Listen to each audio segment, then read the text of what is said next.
Jon Jones has weighed in on the potential matchup between Team Aspinall and Ciryl Gane, and the MMA world is buzzing with reactions. In a recent interview, Jones had high praise for Aspinall, stating that he's destined for big things in the UFC. Many fans took this as a subtle prediction that Aspinall will dominate Ciryl Gane when the two eventually clash in the octagon. What do you make of Team Aspinall? I think he's awesome. I think he should go on and have a wonderful career. Do you think that he needs you? No, I think he needs me. I think he's not in a position. It's just the truth. Because if I whoop his, it's going to be the next guy. There's going to be a whole new fan base of somebody who everybody believes in. I've done this my whole adult life. When you want something bad enough, and if you get it, it could be the worst thing that could ever happen to you. What would it take to fight Team Aspinall? I see. I left my toe taped, and it was awesome. We get into the fight. I get kicked in the balls. I'm not sure if I can say that. You already did. Right away. I get kicked in the balls right away. It had a nice amount of power on it. It actually didn't hurt me too bad, but I didn't want that strike to go unnoticed. So I stopped, I acknowledged it. Smart. And yeah, fight continued, and got an early finished.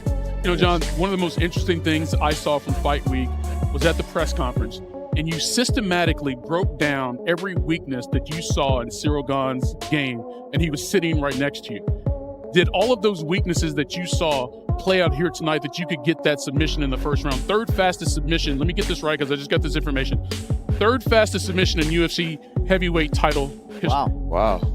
That feels really good. That feels really good. Yeah, you know, we were really well rehearsed. I believe that I'm a product of my team. And one thing we do is we take studying very seriously.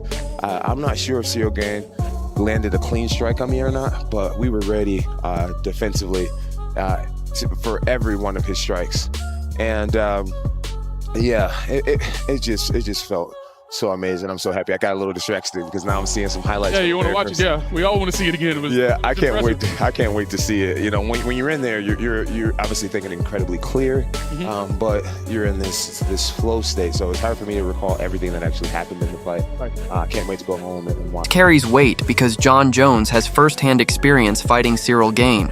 When they faced off, Jones made it look effortless, neutralizing Gane's striking, taking him down with ease, and securing a submission victory in the very first round. Jon Jones is the GOAT. He's the GOAT. Now it's undeniable. Until he submitted Ciryl Gane and became the heavyweight champion, no one could with that. Smashed him, bro. Smashed and him. Ciryl looked kind of unbeatable up until the Francis fight. I watched Francis Gane on that last fight. Francis in the last rounds could barely move his feet. He could barely lift his legs. He was walking so slowly. Francis wins his fights by like first round knockout, second round knockout. Francis outworked Ciryl Gane. I outworked Daniel Cormier. Daniel Cormier outworked the shit out of Francis. But Francis, the guy who outworked Ciryl Gane, since when has Francis become a guy who outworks others? His gift is knockout power. He got outworked by Francis. That tells. Bro, yeah, off the cage, off the fence, off the fence. There you go, bro. That's where I wanna be. That's where I wanna be. Fucking all his weight. He's using all his weight to drag him down as well. Oh, I got the neck. No way. I can't. It's not even in yet. Is it? It's not under the chin. You're carrying the weight. Oh, what the fuck? Holy shit. Yo, what did he do? Neck crack. Oh, just twisted the fuck out of his neck. Did he goose neck his wrist? Oh, we on.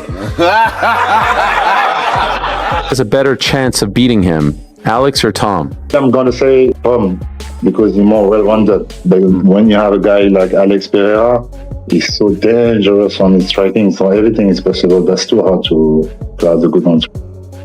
Well, fight is over. Jon Jones is the new guy holding the heavyweight title. He beat Ciryl Gane fairly simply. Still have a lot of questions though, because Jones looked good, but also Gane looked bad. And what I mean by that is Ciryl Gane looked like he didn't train a second of wrestling for this camp, but also he wasn't even moving like he normally does. So I don't know what was up with him. If maybe the moment of going up against Jon Jones and trying to back up all the talk got to him or something, I don't know. But Now, the more interesting fight that I've been wanting to see, and the fight I originally wanted to see when Francis was out, is going to happen next, apparently, and that's Jones versus Stipe. That is a much more interesting fight and a much... Jones's performance exposed a major flaw in Gane's game, his weak ground defense, struggles against top-level wrestlers, and his tendency to crack under intense pressure. Now Tom Aspinall is gearing up to face that very same challenge. What makes this matchup so compelling is that Aspinall brings a skill set similar to Jones, but with added speed and explosiveness. He's got sharp boxing, strong grappling, and high fight IQ, more than enough to recreate Jones's success, but in his own style. With crisp combinations, slick footwork, and constant pressure, Aspinall could overwhelm Gane right from the opening. I said that since his last fight, which is well over a year ago, I think, maybe last December 2023, maybe I'm wrong. I think he fought Volkov in a very close fight. Anyway, he said that since then he's been working on nothing but his wrestling and his ground game, and of course he's shown in the past, shown a little bit of a weakness, but of course he's going to come back and he's going to get better, and he's going to go Dagestan for 2-3 years forgetting all that shit, right? Tom isn't necessarily going to shoot. I don't think so.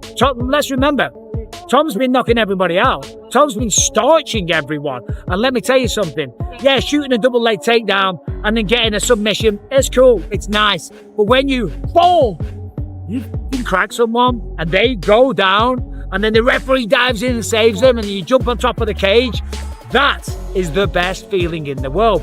And Tom has got kind of used to doing that. So when you continually knock everybody out, one after the other, why would you flip the script? Yes, of course, the safest path to victory against Ciryl Gane is to take him down. We saw what Jon Jones did, right? He made it look easy, right? He embarrassed Ciryl Gane. He really did.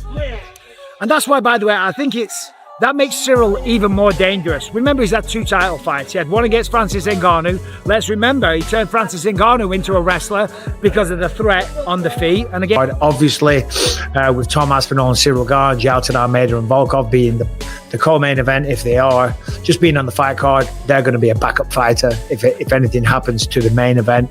What's your thoughts on Volkov versus Gane? Sorry, Aspinall versus Gane. I mean, I think it's the next best thing that we could get right now with Jon Jones not being able to do it and stepping away.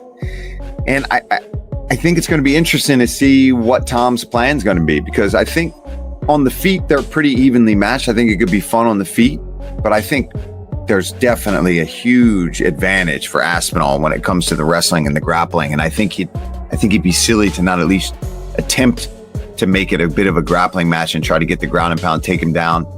And we'll see. If he can defend takedowns, it could be a lot of fun. But if not, I think Tom can make some quick work. But there's a lot of pressure on Tom, man. We were talking about it on the pre-show this weekend that, you didn't get the Jones fight. You waited all this time, and now you've got to fight somebody else. And it's always tough because you want to win that one to really prove to everybody that, yeah, you are that guy. You are the great. You are the best. You're the reason Jon didn't want to take this fight, blah, blah, blah. If you go and lose that one, you just... Yeah. Well, we haven't had guests on for a little bit because I've just been... The MMA world is already drawing comparisons. If Jon Jones was able to dismantle Gane in a single round, many believe Aspinall has the tools to do the same. The key difference? Aspinall might not go for a quick finish. He could choose to wear Gane down, take the fight into the later rounds, and end it in brutal fashion. But the heavyweight division is never without risk. One well-placed shot from Gane can change everything, and Aspinall knows he can't afford to get careless. Still, when the greatest of all time speaks, people listen. Jon Jones's praise of Aspinall, paired with his subtle prediction, has fans buzzing. The question is no longer if they'll fight. It's whether Aspinall can mirror Jones's dominance, or if Gane has learned from the past and is ready to quiet the noise. One thing's certain, this matchup could shape the future of the heavyweight division.